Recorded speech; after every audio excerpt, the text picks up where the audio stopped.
В ежедневной рутине дня кажется, что невозможно найти время на любимое занятие, но только не в случае с Зариной Джикаевой, гармонистки Государственного оркестра «Айзалт». Семья, дети, работа, дом – это все не мешает ей заниматься тем, что действительно нравится. Зарина Джикаева – мама 5 детей, мастерица, которая больше 30 лет занимается творчеством. Вяжет из пряжи, бисера, шьет куклы, комбинезоны, а также делает разные поделки, елочные шары, фигурки из гипса, эпоксидной смолы и многое другое. Любовь к рукоделию у нее появилась еще в детстве. Рукоделием я начала заниматься, так если вспоминать. В детстве мама нам дала вообще зеленый свет на все. Мы могли резать, шить куклам, вязать, ну, в общем, заниматься творчеством, притом постоянно. Рисовали мы. Скучать нам точно не приходилось. А вот в 15 лет, да, мне тетя дала целый пакет ниток, огромный пакет, и сказала, это все твое, и вот тогда у меня пошло и поехало. А потом в 2000-х, в начале 2000 года, ну, было такое время чуть тяжелое, и тогда я начала вязать на заказ. У Зарины Джикаевой огромное количество игрушек, поделок, украшений, кукол в национальных платьях, и коллекция только пополняется. Как говорит сама мастерица, ей интересно создавать что-то новое своими руками. Мои последние работы, позавчера мы с сыном делали вот сейчас вот такие вот в тренде картины. Они заливаются эпоксидной смолой. Это мы сняли у папы с номеров. Mercedes-Benz такой. Ну, старались как-то что-то воспроизвести. Но дальше будет лучше, конечно. Это моя первая работа такая.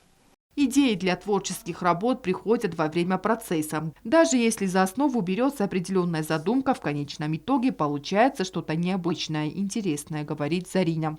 У нас есть такая Инга Цхавребова, она занимается стенскими куклами. Она как-то провела мастер-класс по созданию вот такой красоты. Они мне нравились всегда, но они были чуть, ну, попроще, можно сказать, что ли, побюджетней. А я решила, если делать, то делать, ну совсем так красиво. Это все полностью вышито стразами. Ну, и рисовала, и косы. Ну, короче, все это полностью ручная работа. Будучи многодетной мамой, Зарина решила шить вещи для своих детей. В основном это комбинезоны. Комбинезончики, я их тоже начала шить лет в 15, тоже со своей тетей. Она меня научила, она этим промышляла, именно это младшая моя тетя, мамина младшая сестра. У меня остались выкройки. И когда я уже родила первого ребенка, естественно, я ему тоже пошила такой комбинезончик, он был, помню, серого цвета. Сейчас моему сыну уже 32 года, но фотографии хорошо, что у нас остались.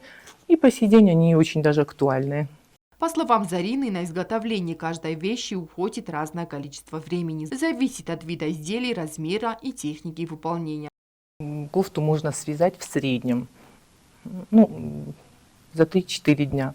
Многих это как-то смущает, что почему так быстро. Ну, потому что я сижу тут, не просто сижу, а вяжу все время. То есть я не могу себе позволить просто так сидеть. Даже когда мы делаем урок, я одним глазом смотрю на детей, другим глазом шью. Ну, или шью, или вяжу, или что бы я ни делала.